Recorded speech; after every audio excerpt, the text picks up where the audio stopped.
Hello students.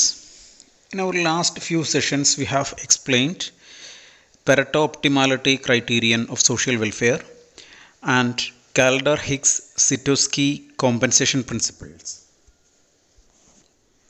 In this video we are going to learn about Bergson-Samuelson social welfare function. We know that according to Pareto optimality criterion, maximum social welfare can be attained through the fulfillment of marginal conditions of exchange, production, and product mix.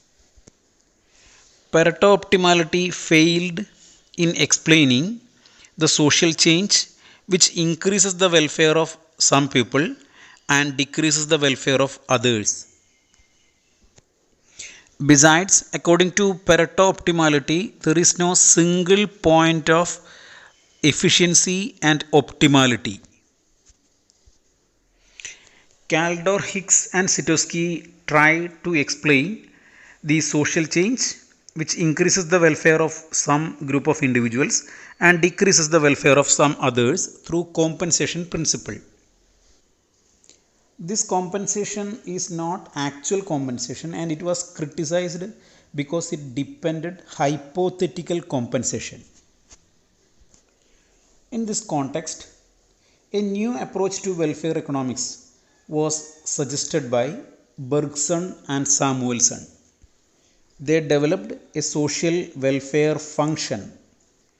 Bergson, in his article, A Reformulation of Certain Aspects of Welfare Economics, which was published in the Quarterly Journal of Economics in 1937-38, and Samuelson, in his article Social Indifference Curve in the Quarterly Journal of Economics in 1956, presented a new approach to welfare economics. Bergson and Samuelson used ordinal preferences of individuals which involves explicit value judgments. Bergson-Samuelson social welfare function specifies that a set of value judgments should be involved for making correct or fruitful welfare propositions. In other words, a set of value judgments are necessary to make a social welfare function. These value judgments may be set by the individual or maybe by the group or by the society. These value judgments, that means the judgment of what is good or what is bad to the society, that can be created either by voting or by social reformers or by the government as a dictator. The social welfare function will be based on these set of value judgments. Or we can say that in order to have a proper social welfare function, we should have a value judgment which must be prepared by either by society or by the government or by voting, etc. They represent certain ethical notions as well. Now we are moving to the function, social welfare function of Bergson and Samuelson. Social welfare function according to Bergson and Samuelson is the ordinal index of welfare of the society. It is a function of the utility levels of all individuals of the society. Once again, utility function is ordinal and it is based on the utility levels of all individuals of the society. Welfare of the society is ordinal and it is based on the utility levels of all individuals of the society. The general form of Bergson-Samuelson social welfare function can be expressed as W is equal to function of U1, U2, U3, U4, etc. up to UN, where W denotes the total welfare of the society or social welfare, and u1, u2, u3, etc., etc., up to un denotes the utility of different individuals of the society.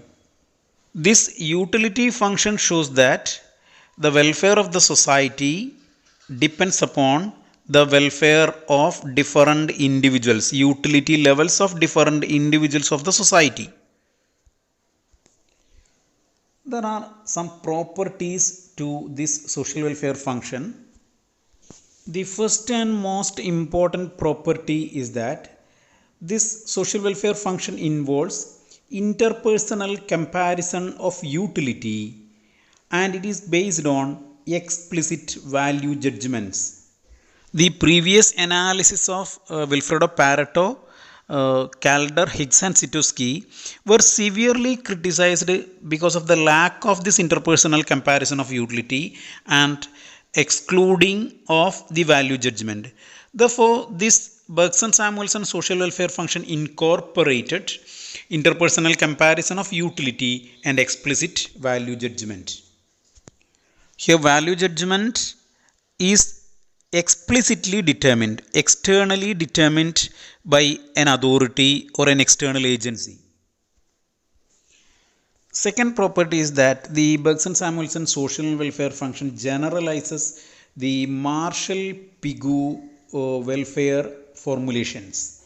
The analysis of Bergson and Samuelson is based on Marshall-Pigou welfare formulations. We know that Marshall is the economist who introduced welfare definition to economics. He considered human welfare as important element. Later, Pigou gave stress to individual welfare, and social welfare is the sum of individual welfare. That was the contribution made by Pigou. Bergson and Samuelson used these concepts and generalized it. Third property of Bergson-Samuelson analysis, that it is based on ordinal analysis. That means Bergson-Samuelson utility analysis uses ordinal utility indices. Next is one of the important properties of Bergson-Samuelson analysis. According to them, the social welfare does not involve any unique or specific set of value judgment. That means there is no unique set of value judgments, and automatically if there is no unique set of value judgments, there can be different sets of value judgments. Value judgments may be different and different sets, and on the basis of these different sets of value judgments, we can have different social welfare functions.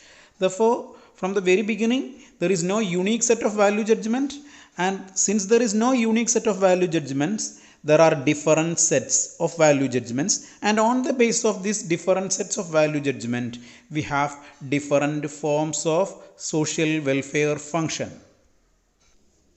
Next property is that suppose once we have reached a social welfare function, then the optimum magnitude of welfare, the optimum welfare condition, is attained through the maximization technique of price theory. That means in order to reach to the optimum welfare condition, we can depend the maximization technique used by price theory. In Pareto optimality, there were indeterminacy. We cannot identify a single point of socially optimum. But this indeterminacy is neglected or avoided in this social welfare function. Therefore, the next property is the determinateness of social welfare function and optimum point. Determinateness of optimum point. We can identify the social optimum through the optimum points of efficiency plus equity. That means there is an efficiency and equity optimum point, and through identification of that efficiency and equity optimum point, we can reach to social optimum, and therefore it neglected this approach, avoided the indeterminateness of Paretian welfare condition. Therefore, social welfare function of Bergson and Samuelson is having determinateness.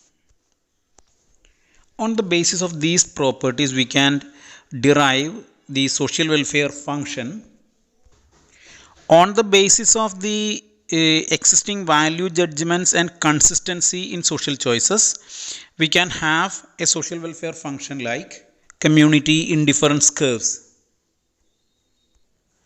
Hope you remember the consistency assumption. Consistency means that if A is preferred than B and B is preferred than C, then A will be preferred than C. This is the consistency postulate. On the basis of this postulate, we are having certain social indifference curves, which is based on the social welfare function. As we have already said, this is like community indifference curves. Each social welfare function represents a particular level of satisfaction. In order to derive the utility function, we have x-axis and y-axis. On x-axis, we have considered A's utility, that is utility of individual A, and on y-axis we have shown B's utility. This shows all possible combinations of the utilities of two individuals. Here we are going to draw the social indifferent contours curves like W1, W2, W3, W4, etc. These indifference contour curves are having a wavy shape. It is because of the various constraints.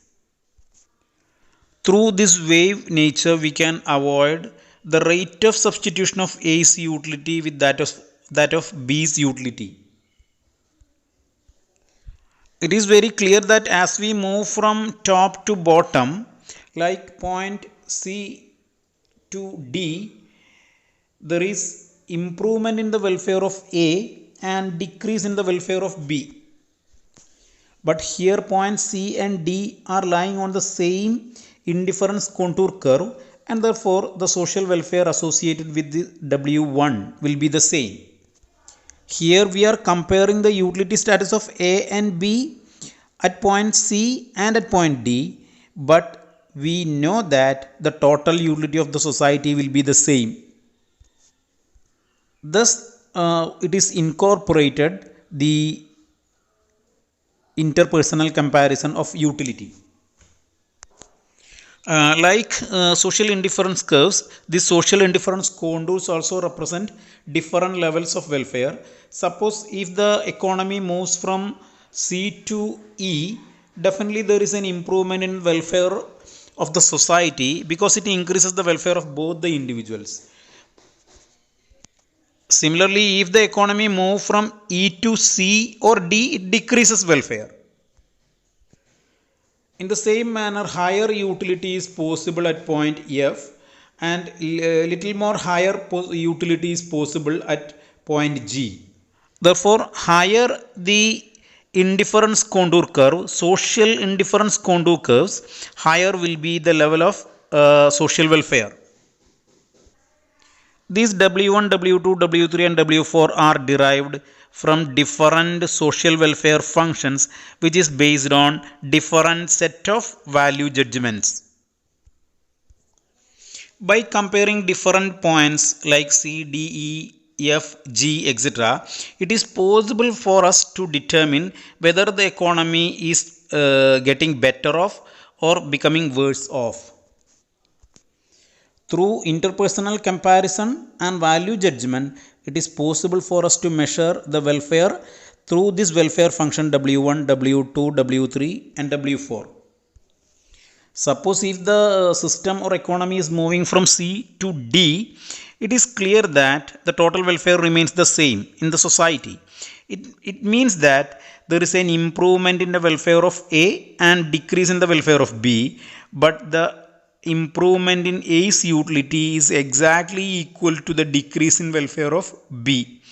That's why we have incorporated interpersonal comparison of utility here.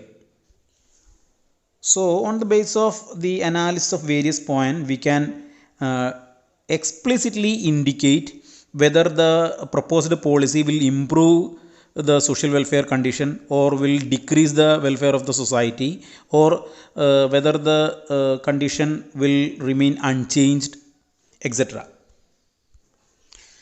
As the next we are moving to the position of maximum social welfare or the unique optimum welfare, and it can be determined by employing Bergson-Samuelson social welfare function and grand utility possibility frontier. Initially we are drawing a grand utility possibility frontier. In order to draw the grand utility possibility frontier, we need to have A's utility on x-axis and B's utility on y-axis. Grand utility possibility frontier is the locus of different physically attainable utility combinations of two individuals when the scale of individuals' preferences, factor endowments, technology, etc. are constant. Or we can say that this is the point of Pareto optimality when there is efficient allocation of production and consumption. Here we are drawing a grand utility possibility frontier like this. This is V1. Each point on this line V1 represent Pareto optimum conditions.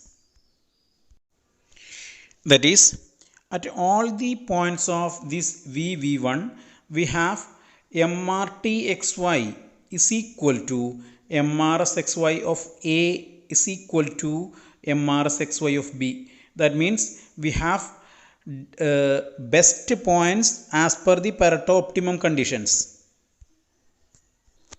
This is derived from Edgeworth contract curve. If there are different Edgeworth contract curves showing different MRTXY equality with MRSXY of A is equal to MRSXY of B, then automatically there will be different grand utility possibility frontiers which are sloping negatively. Ultimately it will slope negatively because as the welfare of individual A increases, that of B decreases.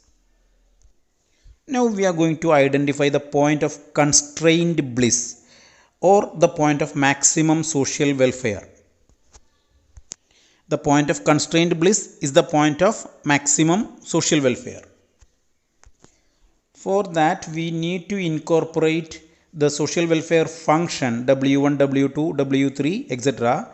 to this diagram.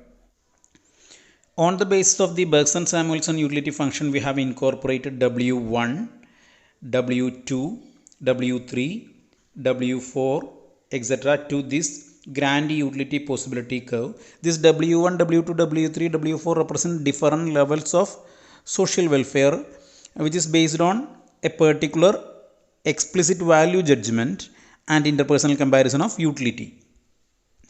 It is very clear that all the points on W4 is unattainable because the grand utility possibility frontier V1 is not having any common point with W4, or W4 lies above the grand utility possibility frontier. We have different common points like C, D, E, F, etc. Here point D is lying within the utility possibility frontier, grand utility possibility frontier, and therefore D cannot be selected. Point C and point F are on the grand utility possibility frontier, but it lies on W2, which is a lower social welfare function that is attainable at present. Therefore point E, which lies on W3, is the best point attainable. Here the community indifference curve or the social indifference contour curves are tangent to the grand utility possibility frontier. Here the social indifference contour curve W3 is tangent to the grand utility possibility curve V1 at point E, and this is the highest possible point to the society. Thus, point E is the point of constrained bliss. At the unique position of this constrained bliss, there is no conflict between equity and economic efficiency. There is no question of efficiency because we are having a point on the utility possibility curve, and we have incorporated value judgment and interpersonal comparison through the utility function developed by Bergson and Samuelson. These social indifference contours represent various points of value judgment and interpersonal comparison of utility. Through the analysis of Bergson and Samuelson, we can identify a unique point of efficiency, a unique optimum point. This is the advantage, basic advantage of Bergson-Samuelson analysis. Now we are moving to the evaluation of Bergson-Samuelson's theory. The Bergson-Samuelson social welfare function can be recognized as a brilliant theoretical construction and a distinct improvement upon the earlier analysis. First advantage of this Bergson-Samuelson welfare function is that it has a complete generality. That means the Bergson-Samuelson analysis consider the utility of all individuals. That means collective utility is analyzed. It incorporates the utility of different individuals and added together like U1, U2, U3, etc. And we have received social utility function on the basis of the utilities of different individuals. Therefore, it is complete generality. It consider the collective utility of all individuals of the society. Second advantage is that this theory, Bergson-Samuelson, incorporated the economic as well as non-economic aspects of welfare, or it considered economic and non-economic elements which influences the welfare of the society. Next point is that Bergson-Samuelson analysis solved the problem of indeterminacy of Pareto optimality. In Pareto optimality analysis, we cannot identify a unique point. Besides, it was not possible for us to identify the condition of social welfare when a social change improves somebody and decreases the welfare of some other individuals. This deficiency was solved through this analysis. The Paretian indeterminacy has been solved through Bergson-Samuelson analysis. Another advantage of Bergson-Samuelson analysis is that it incorporated interpersonal comparison of utility and explicit value judgment has been added. Bergson and Samuelson analysis incorporated the element of externality, external advantage and disadvantage in determining welfare. Therefore, it incorporated externality in determining social welfare. The earlier theories neglected the influence of externality, but Bergson and Samuelson incorporated externality also. These are the major advantages related with Bergson and Samuelson social welfare function. Now we are moving to the major disadvantages of Bergson-Samuelson's analysis. The first and most important disadvantage is that the social welfare function is highly abstract and there is strong theoretical tool used in it.